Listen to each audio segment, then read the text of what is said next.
After becoming an Omega, I turned into a tool for the family's arranged marriage. On the day the engagement was called off, my arch-rival William appeared before me, grinning from ear to ear. I thought he was here to mock me, so I snapped. "William looks so happy, you'd think you finally got your big break." The next second, a deep voice whispered in my ear. "What if I said I did? Austin, marrying anyone is marrying, so why don't you consider me instead?" 1. At the engagement banquet. I knew the champagne Liam handed me was tampered with, but I still bit my tongue and drank it. The cold liquid slid down my throat, but my mind grew foggier and foggier. By the time I finished the last drop, Liam finally wore a satisfied smile. But the malicious gaze stuck to me like glue, never leaving my side. This time, he seemed serious. In less than 10 minutes, my steps started to wobble. A hot flush spread through my glands. I clenched my palm, fighting to keep what little clarity I had left. But the physiological weakness of an Omega was telling me I could only hold out a little longer. Seeing this, Liam thoughtfully called over a waiter. But his tone was dripping with insincerity. "Austin, you've had too much. Go upstairs and rest first." Suppressing the nausea welling up inside, I thanked him without changing my expression. Meanwhile, my hand quietly slipped into my suit pocket. The moment I touched the inhibitor, I felt a little relieved. The guests at the banquet were still drinking and chatting, unaware I was being helped upstairs. The waiter helped me to the bedside, then politely left the room. That drink had triggered my heat early. Sure enough, Liam downstairs would soon come to mark me. Besides using pheromones to suppress me, they didn't seem to have any other tricks. I leaned against the headboard, pinching the bridge of my nose with a sigh. Before the last bit of my rationality slipped away, I quickly injected the inhibitor into my arm. 2 minutes later, the doorbell rang. I got up and opened the door. A young, beautiful Omega exchanged a quick glance with me. Taking the room card from him, I turned and swiped it to open the door next door. Half an hour later, vague, suggestive sounds started seeping through the wall. I timed it perfectly and sent a message to the paparazzi camped downstairs all night. "Come on up." Soon, chaotic footsteps echoed down the corridor. I leaned against the door and finally exhaled in relief. 2. On the very night of the engagement, my fiancé cheated on me. Overnight, I became the laughingstock of everyone. Photos of Liam with young Omegas, uncensored and scandalous, flooded social media non-stop. Before their family could react, the major media had already torn them apart. My phone vibrated non-stop in my pocket. I imagined my uncles at home were frantic. But I didn't look once and just shut the phone off. At dawn, I stubbed out my last cigarette. I purposely practiced a "poor pitiful me" expression in the mirror before trudging downstairs. The same banquet hall that hosted the engagement party last night had become a press conference venue this morning. In front of all the media, I spoke with a trembling voice. From today on, the marriage contract between our two families is void. Liam and I have nothing to do with each other anymore. The moment I finished speaking, the crowd began to murmur sympathetically. Everyone's eyes on me carried a hint of pity, except for Liam in the corner. His gaze was fierce, like he wanted to bore a hole right through me. He wouldn't let me off easily after I humiliated him. But I didn't have time to deal with him now. My family elders were waiting for me to explain back home. Without fixing myself up, I headed straight to the parking lot. Just as I closed the car door, a blinding white light flashed before me. I instinctively raised the back of my hand to shield my eyes. When I opened them again, a silver-gray Pagani was blocking my way dead center. I glanced up at the license plate, all 8s in a row. At that moment, I knew exactly who it was. In the entire city, no one but William would be so flashy and shameless. 3. The tall figure got closer and closer. My gut told me this guy showing up here meant trouble. But when someone knocked on the car window, I still rolled it down a bit. "Wanna talk?" That deep voice sounded right above me. Facing William's intensely imposing face, I sighed in annoyance. I honestly didn't see what there was to talk about with someone who's loved to oppose me since we were kids. I silently rolled my eyes and pretended not to hear him, staying put in my seat. William wasn't upset either. Determined not to give up, he leaned against my car like he owned the place. After a short standoff, I gave in. Not for any other reason, just felt that since it's just the two of us, an Omega and an Alpha, it'd be embarrassing if someone caught us like this. William didn't bother with pleasantries. As soon as the car unlocked, he climbed right in.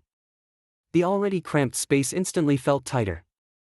I felt uneasy and hurriedly said, "Spit it out quickly, I've got things to handle later. Our engagement's off." "Austin, what important things do you even have now?" William smirked, looking a bit irritating. I instinctively frowned. Then suddenly remembered what his assistant said when delivering a gift last night, smiling as they left. "William's out of town negotiating a deal, can't make it back in time. But he said he'll definitely congratulate Austin on the wedding in person later." Seriously, so shameless. Suppressing the urge to kick him out, I glanced sideways at William. As an S-level alpha, William was extremely aggressive by nature. His sharp features added a mysterious aura to his presence. But today, the usually meticulously groomed business elite had a couple of stray hairs falling on his forehead. Stubble covered his jawline, obviously no time to shave. His clothes smelled strongly of smoke and alcohol. Clearly, he rushed over overnight after getting the news. If anyone wanted to catch me looking a mess, William was definitely proactive enough. Suddenly I regretted letting him in the car. Especially when I caught that blatant smile on his face, it just made me more annoyed. "William, you're so happy, someone who doesn't know might think you finally got your chance to rise." I snapped at him sarcastically. William immediately toned down his expression. He said in a low voice, "What if I said I did?" "What?" I quickly turned my head, trying to make sure I hadn't misheard. But William suddenly pulled me into his arms. He sighed and continued, "Austin, it doesn't matter who you marry. Why not consider me?"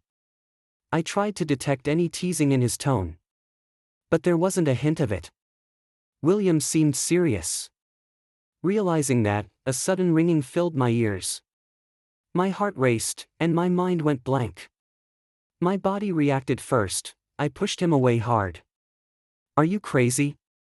I yelled at him, "Get out of my car right now." Seeing my strong reaction, William's eyes flickered. Before leaving, he only said, "No rush. I'll give you time to think it over." 4. I don't give a damn about you. What a crazy person, saying whatever without taking responsibility. Everyone in Deep City knew William and I didn't get along. There was no way we'd get involved in anything like love. It just didn't make sense. Annoyed, I scratched my head and hit the gas pedal.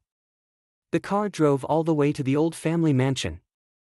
As soon as I stepped into the yard, I heard quite a commotion inside. Opening the door, I saw Grandpa sitting with his eyes closed in the center of the living room sofa. My uncles were all crowding around him, arguing about my crimes. The second uncle, who had always disliked me, quickly reacted to my arrival. "Austin, you actually came back?" I ignored his furious face. Following proper manners, I first bowed to Grandpa, then spoke calmly. "Second uncle, you're joking. I'm family. If I don't come back, where else would I go?"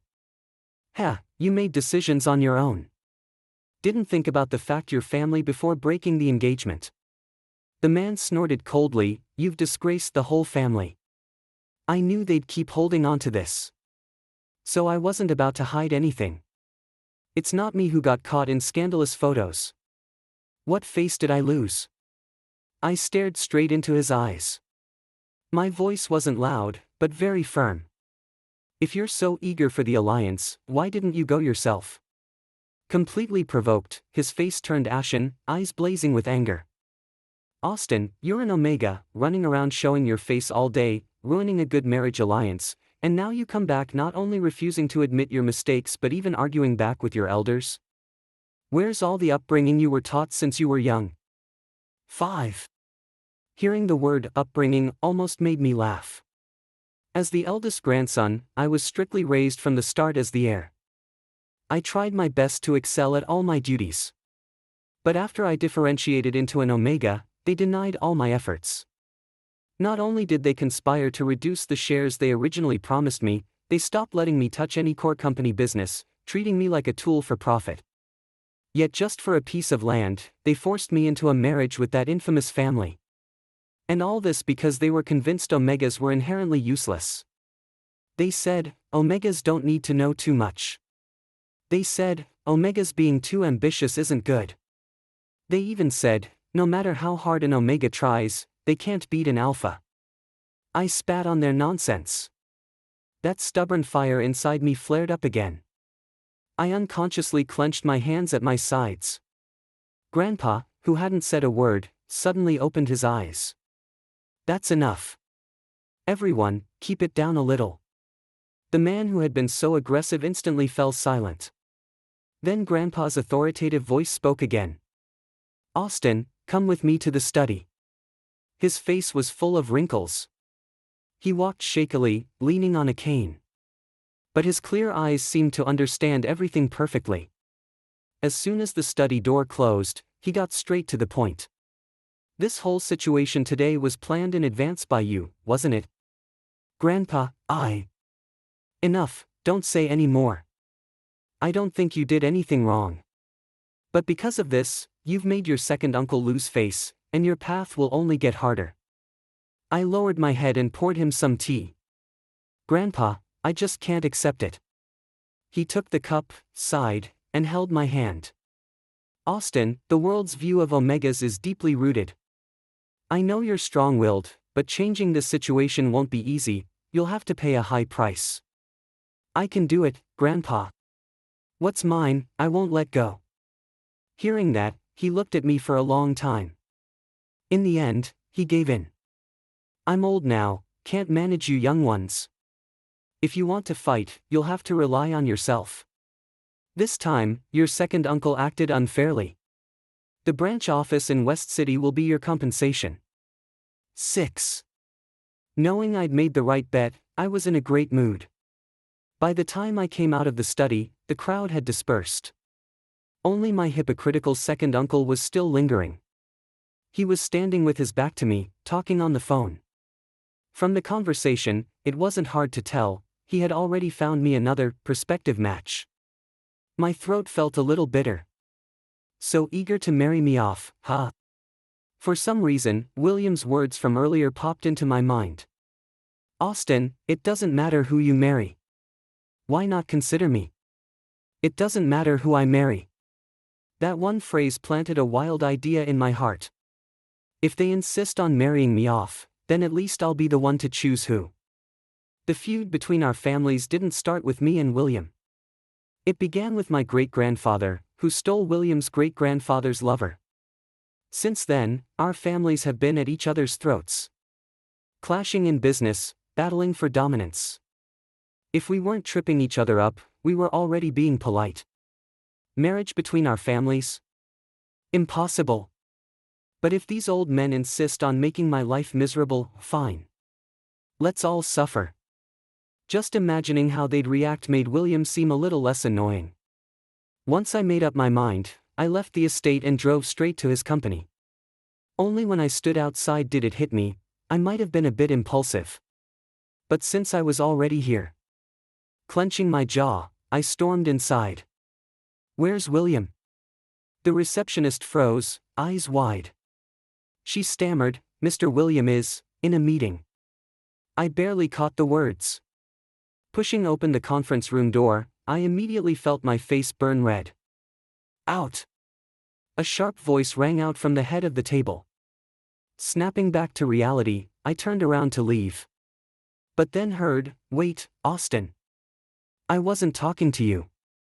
William coughed lightly and turned to the others. That's all for today. You're dismissed. 7. In an instant, the conference room cleared, leaving just the two of us. William looked calm. Have a seat. Want something to drink? I quickly declined. No need. He nodded thoughtfully, then walked behind me, leaning in close to my ear. Austin, he said casually, you didn't come all this way just to tour the building, did you? I closed my eyes, feeling like I could kill someone. Whatever. I'll just go for it. I came to ask, does what you said this morning still count? William's eyes lit up. Without hesitation, he said, of course. I meant every word. Then let's go. Go where? He asked with a smirk. My ears felt hot. To get married, obviously. For a moment, the air froze. William stood still, staring at me. I thought he regretted it and looked down, annoyed. Forget it. Pretend I was never here. I turned to leave. But suddenly, that familiar scent hit me. My knees nearly buckled. What is that smell? William quickly adjusted the patch on the back of his neck. Sorry, it's my pheromone. Your pheromone smells like money. He gave an awkward chuckle. Damn, it was weirdly addictive. I leaned closer for another whiff. Did you just say, you want to marry me? William asked, blinking. I raised my chin. Why yeah. What, you want to back out? No, I'd be thrilled. Just, this is all a bit sudden. I haven't prepared anything. What do you need to prepare? I asked, confused. With an air of seriousness, he said. Go home for now. I'll come pick you up when I'm ready. I didn't argue. But before I left, I asked, why do you want to marry me? His expression shifted slightly. Stammering, he replied, don't you think it's kind of exciting? 8. Exciting? Sure, I guess. But then, for 3 days, that jerk William didn't send a single word. Just when I was about to assume it was all over, he suddenly showed up at my door. And he didn't come alone. Trailing behind him were his assistant and a man I'd never seen before. All three wore black suits and stood at my door like debt collectors. I stepped aside and let them in. What's this all of a sudden? William smiled and gestured to the unfamiliar man. Jet, go ahead. Jet nodded and pulled out a folder. Austin, these are the assets under William's name. After you get married, he's voluntarily transferring half of them to you. Please take a look. I skimmed through the thick stack of documents, 10 whole pages. This is what you've been busy with? I asked. William loosened his tie and slumped on the sofa. Yup. Took us 3 all-nighters just to get it all sorted. What a maniac. I kicked him and shoved the folder back at him. Are you crazy? I don't want your money. He grabbed my hand. Hey, don't be so quick to say no. I turned away. Don't tell me giving money turns you on too. William chuckled and stood up. No, I just don't want to shortchange you. He cleared his throat and added. Though if you want to think of it that way, I won't stop you. I rolled my eyes. Suddenly it made sense why even his pheromones smelled like cash. He's been marinating in it his whole life.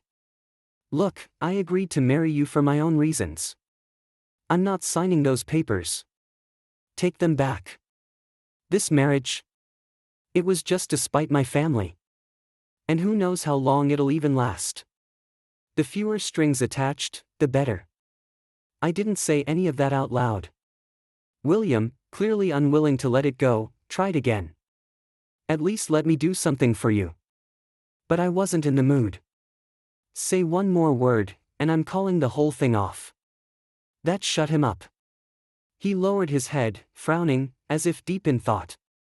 Then that fuzzy head rubbed against my cheek, and my heart softened for a second. Was this guy really an S-class alpha? I couldn't quite wrap my head around it. I sighed. You just can't sit still, can you? He perked up instantly. Whatever you need, just say it. Then for now, can you keep our marriage a secret? After a pause, I added, at least don't reveal that I'm your partner. William's expression froze. Why? There's no why. Didn't you say you'd help me with anything? He hunched his shoulders and muttered, all right. I promise. Actually, I just wanted to give my uncles a little surprise.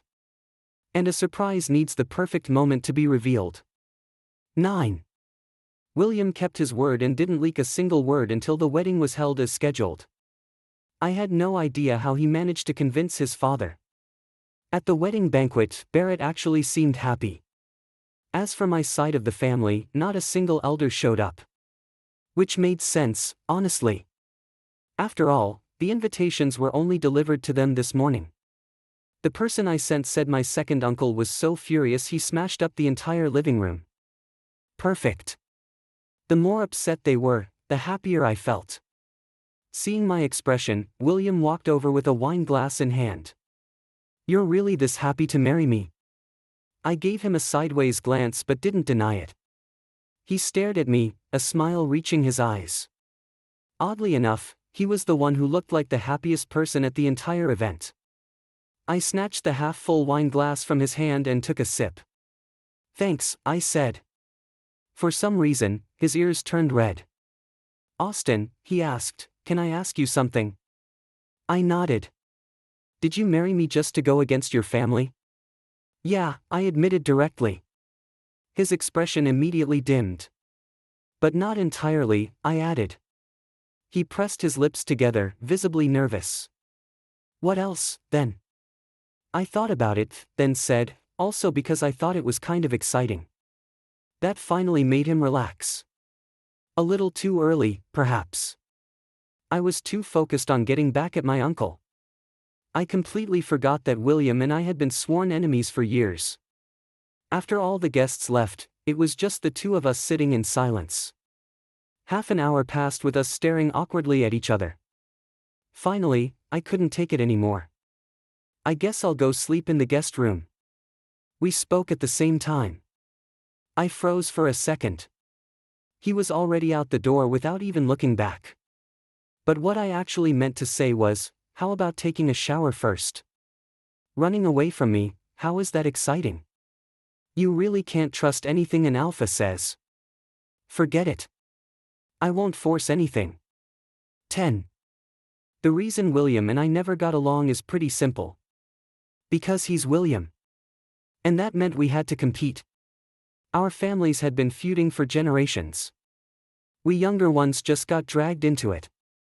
Growing up, I wasn't just expected to be a qualified heir.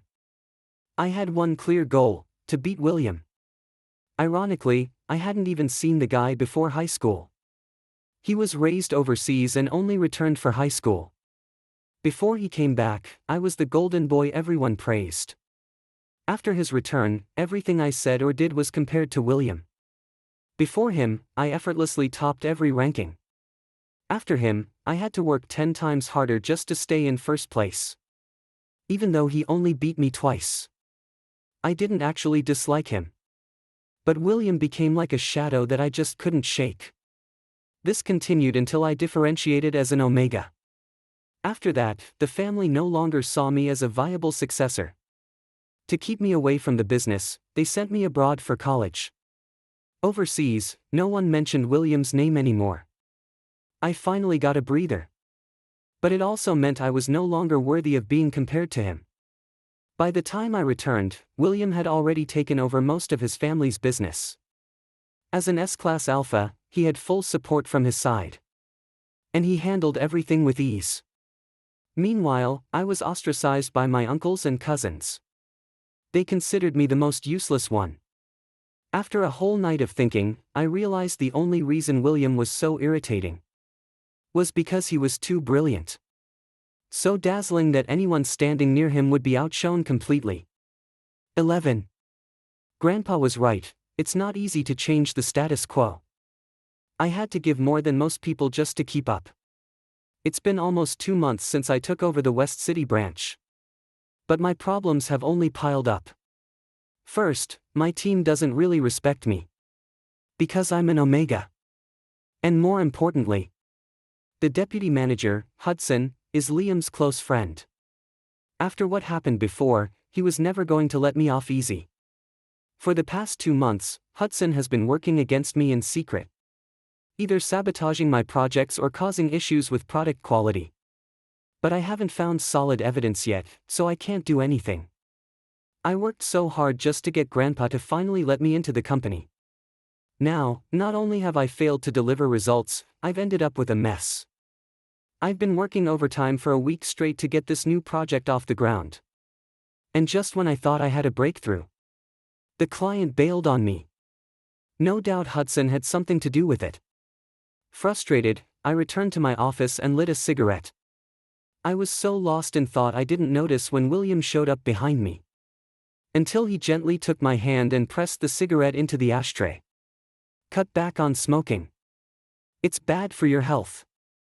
I looked up. What are you doing here?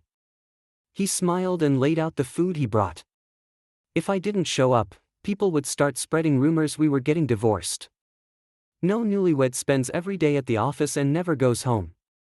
He sounded like a kid complaining to get attention. I knew I was in the wrong, so I softened my tone. Sorry. Things have just been really busy lately. You haven't been eating properly either. Your face looks thinner, he said, inspecting me. His intense gaze made me a little self-conscious. I laughed awkwardly. It'll get better once this busy stretch is over. He didn't tease me further, just quietly handed me the meal. Eat more. I had a few bites, but I was still distracted by work. My assistant had just sent over the latest numbers. I hadn't had time to review them. William came over and stood behind me at the computer. After a few minutes, he commented, "Your report's pretty professional." I looked at him, confused, and gestured for him to explain. He leaned closer and circled a section on the screen. At first glance it looks fine, but your production costs are way out of proportion to the profits. He hit the nail on the head. I had almost forgotten, we both studied finance. But when it comes to experience, I'm still not on his level. Excited, I dragged him to sit with me and pestered him for advice. We went over a lot. I don't even remember when I fell asleep from exhaustion. When I woke up, I was in my bedroom, already changed into pajamas.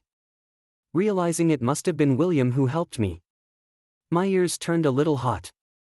Thankfully, he had already gone to work. 12. With William's help, handling company matters became much smoother. Every day, right on time, he'd show up at my office door with food. After half a month, people's attitudes toward us changed. I overheard employees quietly talking about how close we seemed. I can't quite explain how that felt, but I knew it wasn't a bad thing. The only tricky part now was dealing with Hudson. Fortunately, persistence paid off. Everyone makes mistakes. Thanks to William and me pushing hard, we finally caught Hudson embezzling company funds. William wanted to report him right away. But I didn't want to make it that easy for him. Besides, Hudson had Liam backing him.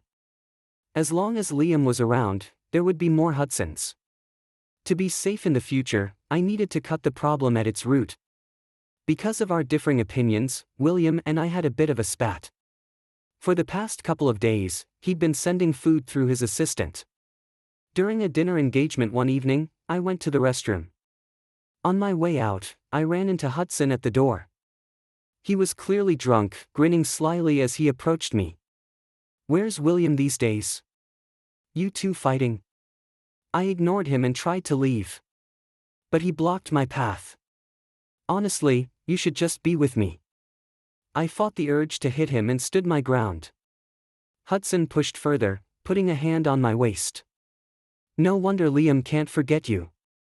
Look at you, an Omega, so pretty, working so hard all the time. William doesn't care, but I do.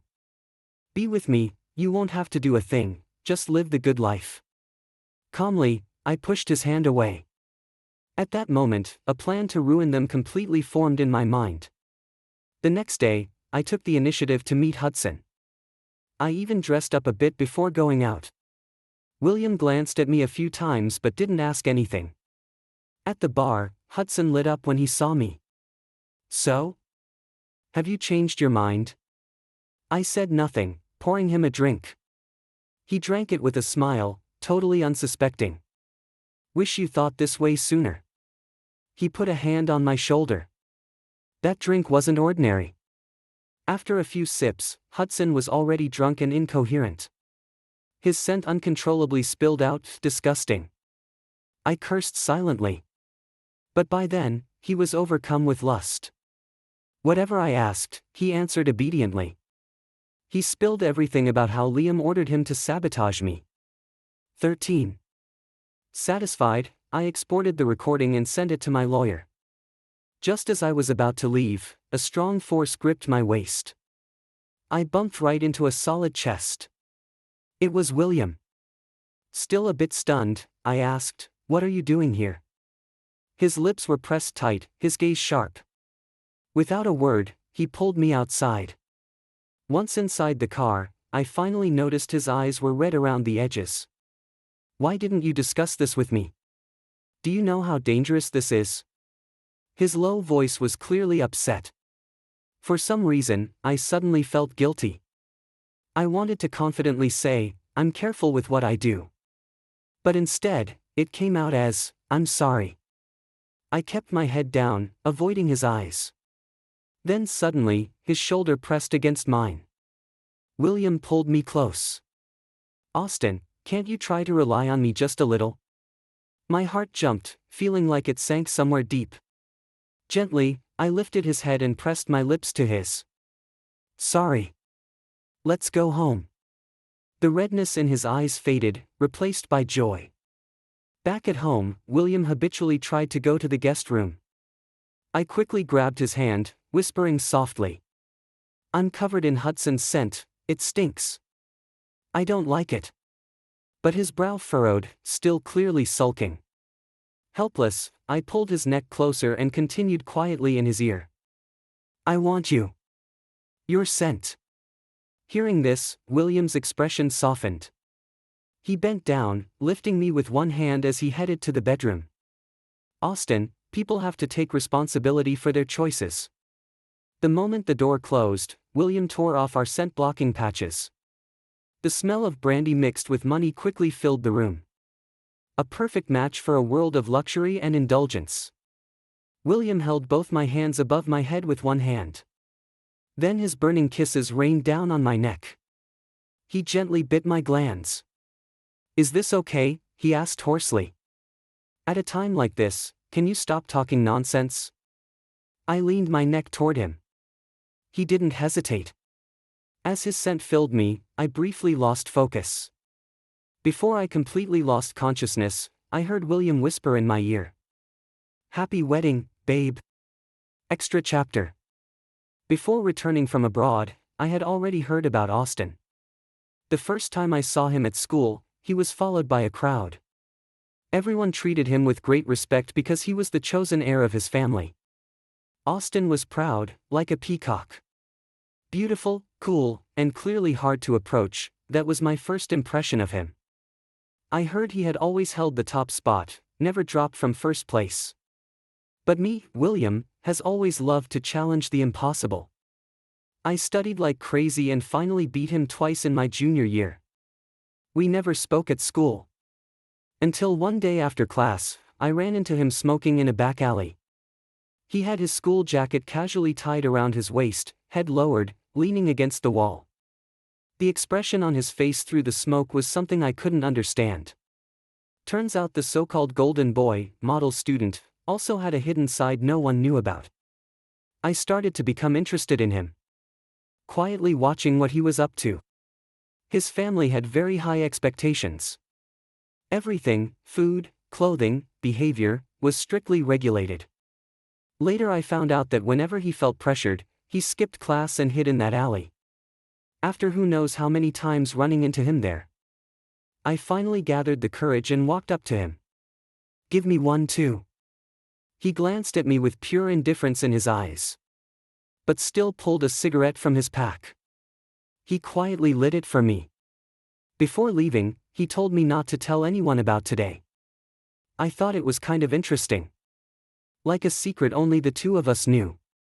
After that, we often ran into each other in the alley. Well, most of the time I was purposely there hoping to see him. We began to have simple conversations. He said he actually liked playing games and reading sci-fi novels. But his life couldn't afford any mistakes. A strange feeling started growing inside me. At that time, I didn't understand. But in later exams, I purposely filled in one or two wrong answers on multiple choice.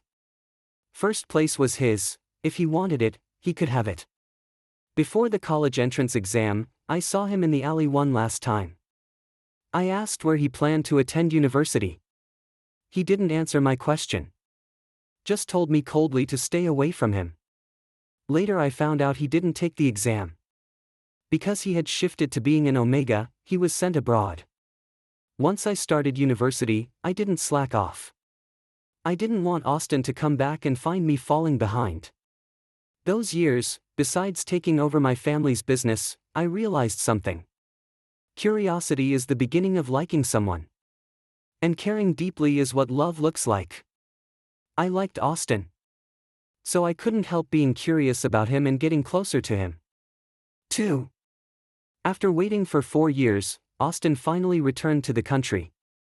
But our relationship went back to square one. Those occasional heartfelt exchanges in high school meant nothing anymore. The two families still didn't get along. Austin and I were still on opposite sides. Until the news of his engagement came. I never expected it to happen so soon. I found an excuse, saying I was on a business trip in another city and couldn't come back. I didn't want to see him standing next to another man. That night, I couldn't sleep at all at home. I wanted to steal the wedding, but he definitely wouldn't go with me. I lost count of how many cigarettes I smoked, how many bottles I drank. Until dawn, when his assistant messaged me that the wedding was called off. Without hesitation, I drove straight there. If someone's going to marry him, why can't it be me? Happiness came too fast. When Austin asked why I wanted to marry him, I was afraid to scare him and said it was for the thrill. In truth, I liked him so much it was driving me crazy. Luckily, he believed me. On our wedding day, he asked how I convinced my father. I didn't dare tell him. Actually, I just said one thing.